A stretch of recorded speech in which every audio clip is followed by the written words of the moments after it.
मैं प्रकाश आपका स्वागत करता हूं आपके अपने करंट हेवन के यूट्यूब चैनल पर। मित्रों, आज बहुत ही शुभ दिन है। आज हमारे पहले कानून मंत्री जो आपके भीमराव अम्बेडकर जी थे, उनका जन्मदिन है दोस्तों। आज 14 अप्रैल है मित्रों। आप इस दिन को चाह कर भी नहीं भूल सकते मित्रों, क्योंकि हमारे जो कॉन्स्टिट्यूशन की बुक है दोस्तों, उसको सजाने का काम उसको सारे के सारे जितने उसमें तथ्य हैं, जितने हिसाब से भरे गए हैं, सारे इन्हीं की सोच हैं दोस्तों। तो आप इस पूरी वीडियो को ध्यान से देखिएगा। इनकी जीवनी के बारे में आप पूरा का पूरा नॉलेज रखेंगे दोस्तों, क्योंकि बहुत ज़रूरी है मित्रों। हमारे जितने भी महापुरुष हैं उनके बारे में जानना हम भारतीयों के लिए बेहद ही ज़रूरी है। तो आप इस वीडियो को पूरा देखेंगे, ये वादा करिए मित्रों। चलिए दोस्तों, देखना स्टार्ट करते हैं। दोस्तों, इनके बारे में पूरा डिटेल में आपके सामने समक्ष रूप से रखा गया है। आप इसे देखेंगे और अपने दोस्तों को भी शेयर करेंगे। डॉक्टर भीमराव अम्बेडकर, अंग्रेजी अगर अंग्रेजी में देख लें इनका नाम तो भीमराव अम्बेडकर है। इनका जन्म 14 अप्रैल 1891 में दोस्तों। इनका मृत्यु जो हुआ था 6 दिसंबर 1956 को हुआ था दोस्तों। एक बहुजन राजनीतिक नेता और एक बौद्ध पुरु- पुनरुत्थानवादी भी थे दोस्तों। यह इन्हें बाबा साहब के नाम से भी जाना जाता था दोस्तों। अम्बेडकर ने अपना सारा जीवन हिंदू धर्म की चतुर्वर्ण प्रणाली और भारतीय समाज में सर्वत्र व्याप्त जाति व्यवस्था के विरुद्ध संघर्ष में बिता दिया दोस्तों। हिंदू धर्म में मानव समाज को 4 वर्णों में वर्गीकृत किया गया है। इन्हें बौद्ध महाशक्तियों के दलित आंदोलन को प्रारंभ करने का श्रेय भी जाता है दोस्तों। इनको कहा जाता है कि इन्होंने महाशक्ति जो बौद्ध है दोस्तों, वह दलित आंदोलन को बहुत ही ज़्यादा श्रेय दिए दोस्तों। आपको पता होगा दोस्तों, अम्बेडकर बहुत ज़्यादा इनके और महात्मा गांधी के बीच में भी मनमुटाव रहा है दोस्तों। आपको पता होगा जब दोस्तों इनका जब आपका गोलमेज सम्मेलन, द्वितीय गोलमेज सम्मेलन था, उसी समय गांधी और इनके बीच में एक समझौता भी होता है दोस्तों। आपको पता होना चाहिए। अभी इसके बारे में हम पूरा डिटेल में पढ़ेंगे। अम्बेडकर को भारत रत्न से भी सम्मानित किया गया है मित्रों, बता देंगे। इस समय इनके साथ राजीव गांधी जी को भी सम्मानित किया गया था दोस्तों। 1992, आप याद रखेंगे डेट, जो भारत का सर्वोच्च नागरिक पुरस्कार है। अपनी महत्वपूर्ण उपलब्धियों तथा देश की अमूल्य सेवा के फलस्वरूप डॉक्टर अंबेडकर को आधुनिक युग का मनु भी कहा जाता है दोस्तों। इनको मनु के नाम से भी पुकारा जाता है दोस्तों। जीवन परिचय। डॉक्टर भीमराव अंबेडकर का जन्म 14 अप्रैल 1891 में हुआ था। वे रामजी मालोजी सकपाल और भीमा बाई मुरबादकर की 14वीं व अंतिम संतान थे दोस्तों। याद रखेंगे, अपने माता पिता के 14वीं और लास्ट संतान थे। उनका परिवार मराठी था दोस्तों, और वो अम्बावड़े नगर जो आधुनिक महाराष्ट्र में रत्नागिरी जिले में है दोस्तों, ये रत्नागिरी के निवासी थे मित्रों। इतना याद रखेंगे दोस्तों। इनके समकालीन राजनीतिज्ञों को देखते हुए इनकी जीवनी अवधि कुछ कम थी। वे महार जाति के थे दोस्तों, अछूत कहे जाते थे। इनको देखकर दोस्तों, जब यह जिस कुर्सी पे बैठते थे, उस कुर्सी पर दोस्तों दूर से ही फाइलें फेंकी जाती थी कि भैया आप महार जाति के हो, आपको छुएंगे तो हम अछूते हो जाएंगे। इस तरह थे हमारे दोस्तों। मतलब कि बहुत ही संघर्ष के बाद दोस्तों ये आज इनको पूजा जाता है पूरे भारतवर्ष में मित्रों। आपको पता होगा आज के दिन इनको पूरे बहुत ही दोस्तों देख रहे हैं हमारे मोदी जी भी। जिस भी पीएम की बारी होती है, जो भी पीएम का कार्यकाल होता है, जो भी इस समय कार्य रत्न पीएम होते हैं, वह इनकी बहुत भव्य तरीके से, बहुत दोस्तों बिल्कुल भव्य नज़ारे के तरीके से इनका बहुत ही मालार्पण वगैरह हर जगह इनकी पूजा होती है दोस्तों। आपको पता होना चाहिए दोस्तों। अगर आज यह होते तो हमारे देश की स्थिति बहुत ही सुधर जाती मित्रों। दोस्तों, भीमराव के पिता रामजी अंबेडकर, याद रखेंगे भीमराव जी के पिता का नाम रामजी अंबेडकर था। ब्रिटिश फौज में सूबेदार थे और कुछ समय तक एक फौजी स्कूल में अध्यापक भी रहे हैं दोस्तों। इनके पिता ने मराठी और अंग्रेजी में औपचारिक शिक्षा की डिग्री भी प्राप्त की थी दोस्तों। याद रखेंगे, वह शिक्षा का महत्व समझते थे और भीमराव अंबेडकर की पढ़ाई लिखाई पर उन्होंने बहुत ही ध्यान दिया है दोस्तों। याद रखेंगे शिक्षा। दोस्तों, शिक्षा के बारे में अगर देख लें तो अछूत समझी जाने वाली इस जाति में जन्म लेने के कारण अपने स्कूली जीवन में दोस्तों अंबेडकर को अनेक अपमानजनक स्थितियों का सामना करना पड़ा था मित्रों। याद रहना चाहिए, इन सब स्थितियों को धैर्य और वीरता से सामना करते हुए इन्होंने स्कूली शिक्षा प्राप्त की, फिर कॉलेज की पढ़ाई शुरू की। इस बीच पिता का हाथ तंग हो गया, मतलब कि एक तरह से उनका बहुत ज़्यादा पैसा वगैरह खर्च होने लगा। खर्चे की कमी हुई। एक मित्र उन्होंने बड़ौदा के शासक गायकवाड़ के यहाँ ले गए दोस्तों। इनको एक गायकवाड़ के यहाँ ले गए। गायकवाड़ ने उनके लिए स्कॉलरशिप की भी व्यवस्था की और अम्बेडकर ने अपने कॉलेज की शिक्षा पूरी की वहीं से दोस्तों। कहा जाता है कि इनके पिताजी बहुत ही कह लीजिए दोस्तों बहुत परेशान रहते थे गाँव वासियों के नज़र से देखकर, इनको किसी जगह बाहर नहीं जाने देते थे, क्योंकि यह अपने शिक्षा के क्षेत्र में इतने आगे निकल चुके थे दोस्तों कि यह क्या होती है नीच जात, क्या होती है ऊंची जात, इस सब के मायने को बिल्कुल बराबर ये समझने लगे थे। लेकिन ऐसा नहीं था दोस्तों, कहीं न कहीं इनको बहुत अपमानित होना पड़ता था हर समय। तो याद रखिए, इस पूरे को ध्यान से कहानी सुनते रहिए। 1907 में मैट्रिकुलेशन पास की दोस्तों इन्होंने, याद रखेंगे 1907 में इन्होंने मैट्रिकुलेशन की डिग्री प्राप्त की दोस्तों। कुल कहा जाता है कुछ साल बड़ौदा राज्य की सेवा करने के बाद दोस्तों, यह कह लीजिए कि दोस्तों 1912 में ग्रेजुएट हुए थे। 1913 और 15 के बीच में दोस्तों जब अम्बेडकर कोलंबिया, याद रखेंगे दोस्तों, कोलंबिया विश्वविद्यालय में अध्ययन कर रहे थे, तब MA की परीक्षा के एक प्रश्न पत्र के बदले इन्होंने प्राचीन भारतीय व्यापार पर एक शोध प्रबंध लिखा था दोस्तों। कितनी बड़ी बात होती है दोस्तों। इस में उन्होंने अन्य देशों से भारत के व्यापारिक संबंधों पर विचार किया था दोस्तों। इन व्यापारिक संबंधों की विवेचना के दौरान भारत के आर्थिक विकास की रूपरेखा भी बनाई गई थी। यह शोध प्रबंध रचनावली के 12वें खंड में प्रकाशित है मित्रों। यह चीज़ आप देख सकते हैं दोस्तों, यहाँ पे बहुत सारी चीज़ें आप पढ़ सकते हैं, लिखा हुआ है, आप पढ़ना चाहें तो आराम से पढ़ सकते हैं मित्रों। आगे चलते हैं दोस्तों, इनकी राजनीतिक में रुझान कब से स्टार्ट हुआ दोस्तों। दोस्तों एक शूद्र जाति से बिलोंग करते थे, इसमें शूद्रों के उद्धार के लिए जीवन भर इन्होंने बहुत काम किया दोस्तों, क्योंकि यह शूद्र जाति से नहीं भी होते दोस्तों ना, तब भी यह जो है वही काम करते जो इन्होंने तब कर रहे थे दोस्तों, याद रखेंगे। क्योंकि इनको मन में यह आशा थी कि हमारे भारत में एक दिन ऐसा आएगा कि सारे जाति, सारे जो कास्ट के लोग हैं वह एक बराबर देखे जाएंगे। लेकिन दोस्तों इनको कुछ कहीं ना कहीं ऐसा लगता था कि हमारे कास्ट को, हमारे जाति को, हमारे जो हरिजन साम्राज्य है दोस्तों, हमारे हरिजन समाज है, इसको थोड़ा सा ऊपर उठाने के लिए इन्होंने बहुत ही प्रयास किया मित्रों, जैसा कि आप देखेंगे आगे अभी। दोस्तों ये अंग्रेजी में इनकी रचनावली doctor Baba Saheb Ambedkar writing and speeches नामक नाम से महाराष्ट्र सरकार द्वारा प्रकाशित की गई है। इसको आप पढ़ सकते हैं, देख सकते हैं दोस्तों। आज के दिन आपको बहुत सारी चीज़ें देखने को मिलेंगी दोस्तों। हिंदी में इनकी उनकी रचनावली बाबा साहब अम्बेडकर, यानी कि डॉक्टर बाबा साहब अम्बेडकर दोस्तों संपूर्ण वांग के नाम से भारत सरकार द्वारा प्रकाशित की गई है। इसको भी पढ़ सकते हैं दोस्तों। रचनावली की नज़र से देखा जाए दोस्तों तो अंग्रेजी में उनकी रचनावली doctor Baba Saheb Ambedkar writings and speeches नाम से महाराष्ट्र सरकार द्वारा प्रकाशित की गई है दोस्तों। इसको आप पढ़ सकते हैं बिल्कुल आसान तरीके से। बहुत ही टूटी फूटी लैंग्वेज में लिखा गया दोस्तों, अपने सारे चीज़ों का यह वर्णन इस बुक में किए हैं। 1946 में शूद्रों पर उनकी पुस्तक प्रकाशित हुई दोस्तों, याद रखेंगे। यह आपके एग्जाम से रिलेटेड भी बहुत सारे क्वेश्चन यहाँ से बनेंगे दोस्तों। 1946 में शूद्रों पर उनकी पुस्तक का नाम क्या था दोस्तों, बता देंगे। उनके पुस्तक का क्या नाम था दोस्तों, शूद्रों से रिलेटेड था। उनके पुस्तक का नाम आप बता सकते हैं, राइटिंग एंड स्पीचेज, है ना दोस्तों, बहुत मोस्ट इंपॉर्टेंट दोस्तों।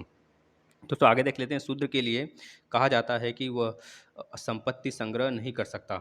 इस बारे में भी इन्होंने बहुत ज़्यादा बातें की दोस्तों। ऐसा था कि तो मैत्रायणी और कठक संहिताओं में धनी और समृद्ध शूद्रों के लिए उल्लेख कैसे है, इन्होंने यह बात कही दोस्तों। शूद्र के लिए कहा जाता है कि दोस्तों, कहा जाता था कि शूद्र जो है पैसे को कलेक्शन नहीं करेंगे, या कहा जाता है कि बहुत परंपराओं से चला आ रहा है, लेकिन इस चीज़ को यह नहीं मानते थे, इस चीज़ को यह धिक्कारते थे दोस्तों, याद रखेंगे। इन्होंने कई पुस्तकें लिखने की योजना बनाई थी। पुस्तकों के कुछ अध्याय लिखे थे, कुछ पूरे और कुछ अधूरे थे। रचनावली के तीसरे खंड में ऐसी कुछ सामग्री पहली बार प्रकाशित हुई। इस सामग्री के बारे में संपादकों ने भूमिका में जो कुछ कहा, इस उससे यही पता चलता है कि 1956 में डॉक्टर भीमराव अंबेडकर जी के निधन से उनका बहुत सा काम अधूरा रह गया दोस्तों, क्योंकि यह बहुत सारे काम करना चाहते थे दोस्तों। समाज सुधार के लिए इन्होंने बहुत ज़्यादा काम किया, आपको पता होना चाहिए दोस्तों। अंबेडकर ने ऑल इंडिया क्लासेस एसोसिएशन का भी संगठन किया था दोस्तों, याद रखेंगे। ऑल इंडिया क्लासेस संगठन का इन्होंने एक संगठन बनाया था, ऑल इंडिया क्लासेस एसोसिएशन का दोस्तों। 20वीं शताब्दी के तीसरे दशक में गैर ब्राह्मणों ने दी सेल्फ रेस्पेक्ट मूवमेंट प्रारंभ किया, जिसका उद्देश्य उन भेदभावों को दूर करना था जिन्हें ब्राह्मणों ने उन पर थोप दिया था दोस्तों, याद रखें। क्योंकि ब्राह्मण जाति थोड़ी सी अपने आप को अलग ही समझती थी, इन लोग से थोड़ा सा बचना चाहती थी दोस्तों। एक बार की बात बताएं दोस्तों, जब यह कहीं जाते हैं पानी पीने के लिए, इनको बहुत प्यास लगता है दोस्तों, आसपास के कुएं इनको नज़र आते हैं, तो एक कुएं के पास से जाते हैं और अपने लोटिया लटकाकर जब पानी पीने लगते हैं दोस्तों, तो आसपास के बहुत सारे लोग इनको देख लेते हैं और पता चलता है इनको बहुत मार पड़ती है, इनके घर वालों को भी मार पड़ती है दोस्तों। वहाँ के जो पंडित रहते हैं, जो पुजारी रहते हैं, बहुत इनको पीटते हैं। उसके बाद उस कुएं को क्या करते हैं दोस्तों, पटवा देते हैं, मिट्टी डाल के उसमें पटवा देते हैं दोस्तों, कि उसका पानी अछूता हो गया है। मतलब इस तरह घटनाएं, इस तरह बहुत सारी प्रताड़नाएं इनको सहनी पड़ी है मित्रों, है ना। दोस्तों छुआछूत के विरुद्ध में संघर्ष 1920 के दशक में बम्बई में एक बार बोलते हुए उन्होंने साफ साफ कहा था कि हाँ, मेरे व्यक्तिगत हित और देश हित में टकराव होगा, वहाँ मैं देश के हित को प्राथमिकता दूंगा, लेकिन जहाँ दलित जातियों के हित और देश के हित में टकराव होगा, वहाँ मैं दलित जातियों की प्राथमिकता दूंगा। दोस्तों इनका यह बहुत ही अच्छा स्वभाव था दोस्तों, जो ये सोचते थे दोस्तों, बिल्कुल गजब का दोस्तों, कमाल का इनका दिमाग था दोस्तों। आज अगर यह होते तो हमारे देश की स्थिति कभी भी इस हालत में नहीं होती दोस्तों। वे अंतिम समय तक दलित वर्गों के मसीहा थे दोस्तों, और उन्होंने जीवन पर्यंत अछूतोद्धार के लिए कार्य किया। जब महात्मा गांधी ने दलितों को अल्पसंख्यक की तरफ पृथक निर्वाचन मंडल देने की ब्रिटिश नीति के खिलाफ आमरण अनशन पर बैठ गए थे दोस्तों, आपको पता होगा कब की बात हो रही है, 1931 है ना।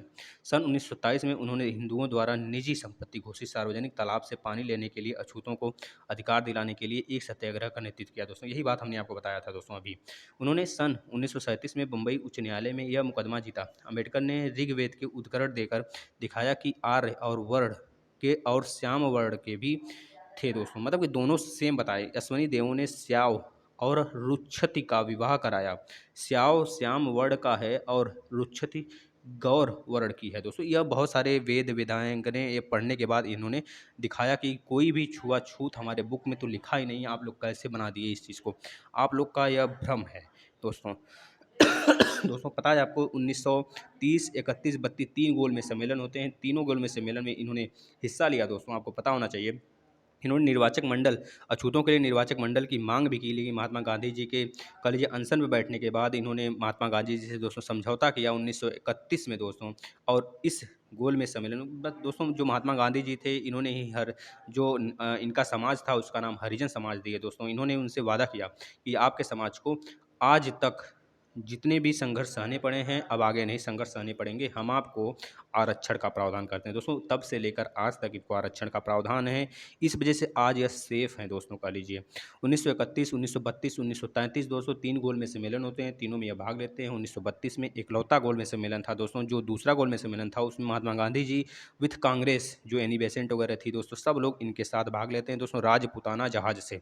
यह कहाँ जाते हैं महात्मा गांधी जी, तो बता देंगे लंदन में दोस्तों, क्योंकि लंदन में ही गोल में सम्मेलन होता है दोस्तों, ये चीज़ याद रखेंगे। उस समय आपको पता है इरविन समझौता के होता है दोस्तों, कह लीजिए कि 11 सूत्री दोस्तों, कह लीजिए कि बिल एक होता है जो कि गांधी जी उनके सामने, इरविन के सामने रखते हैं, लेकिन इरविन नहीं मानता है दोस्तों। बहुत सारे उसमें बिल होते हैं, बहुत सारी बातें कही गई होती हैं, है ना, तो आप देख सकते हैं उसको। उसमें दोस्तों जो आपके भगत सिंह थे उनको छोड़ने की बात भी नहीं कही गई थी, यह कहा गया था जरूर कि जितने भी हमारे युवा वर्ग के हैं, अगर कुछ प्रताड़ना कुछ गलत किए हैं तो आप उनको सज़ा दीजिए, लेकिन अगर जो नहीं किए हैं, जो जो बिल्कुल निर्दोष हैं, उनको आप छोड़िए। क्योंकि उस समय आपको पता होगा दोस्तों, बहुत सारे असेंबली वगैरह कांड भी हुए थे दोस्तों, डकैती वगैरह भी, रेलवे डकैती हुआ था, आपको पता होगा दोस्तों 1925 में।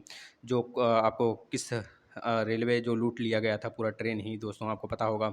तो इस सब कांड में लेकर इस सब कांड से बहुत ज़्यादा प्रताड़ित, मतलब बहुत ज़्यादा दोस्तों गुस्से में अंग्रेज लोग थे। तो इस वजह से यह अंग्रेज जो है दोस्तों सबको कैद करते चले जा रहे थे, इस तरह उनका जेल पूरा भर गया था। तो गांधी जी दोस्तों बहुत सारे अपने जो 11 सूत्री उनका मांग था दोस्तों, उसमें बहुत सारी चीज़ों को उन्होंने रखा था दोस्तों, जो निर्दोष हैं उनको कम से कम छोड़ दिया जाए, ये बात भी उनको कही गई थी दोस्तों।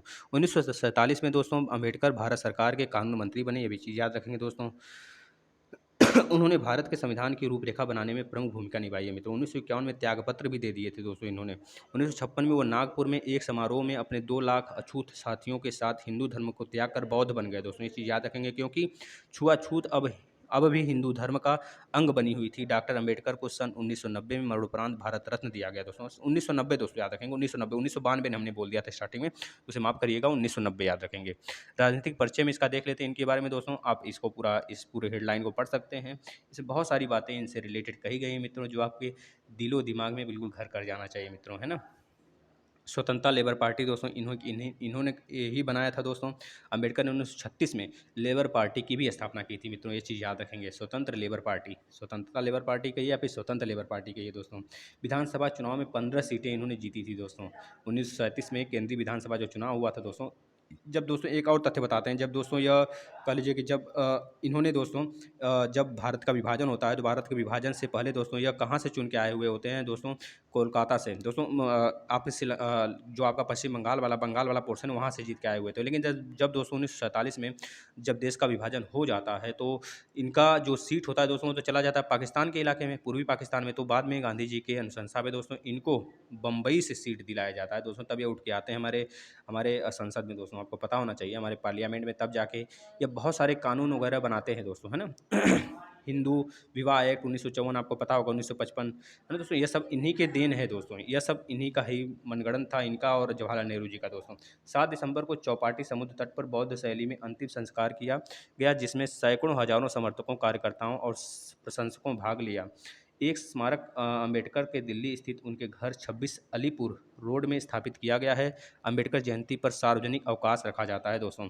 अपने अनुयायियों को उनका संदेश था दोस्तों। ये सारी बातें आप एक बार दो बार पढ़ लेंगे, पूरी वीडियो दोस्तों देख लेंगे। आपको इनके मृत्यु से रिलेटेड, जो जन्म से लेकर मृत्यु तक सारी बातें बिल्कुल दिमाग में गूंजनी चाहिए मित्रों, क्योंकि यह हमारे लिए बहुत ही काम करके गए हैं दोस्तों। आपको पता होना चाहिए, हमारे संविधान के दोस्तों इनको पिता कहा जाता है मित्रों, है ना, पता होना चाहिए। आर्टिकल नंबर 32 जो है दोस्तों, इसको आर्टिकल नंबर 32 को इन्होंने कहा था आत्मा, संविधान का आत्मा के नाम से इन्होंने पुकारा था दोस्तों। आपको पता होना चाहिए, क्योंकि आर्टिकल नंबर 32 में दोस्तों साफ साफ कहा गया, अगर हमारे मौलिक अधिकारों का उल्लंघन होता है तो आर्टिकल 32 के अंदर 5 रीट दिए गए हैं दोस्तों, जिसके थ्रू हम डायरेक्ट कहाँ पे किसके दरवाजे खटखटा सकते हैं दोस्तों। आपको पता होना चाहिए किसका दरवाजा खटखटा सकते हैं दोस्तों, सुप्रीम कोर्ट का दोस्तों, याद रखना है। ये सारी बातें दोस्तों, इतनी बातें रही इनके बारे में। अगर आपको अच्छा लगा हो वीडियो तो ज़्यादा से ज़्यादा शेयर करिए, आपका प्यार चाहिए इस करंट हेवन यूट्यूब चैनल को दोस्तों। आपको अगर अच्छा लगा तो आप ज़रूर शेयर करेंगे मित्रों। धन्यवाद मित्रों।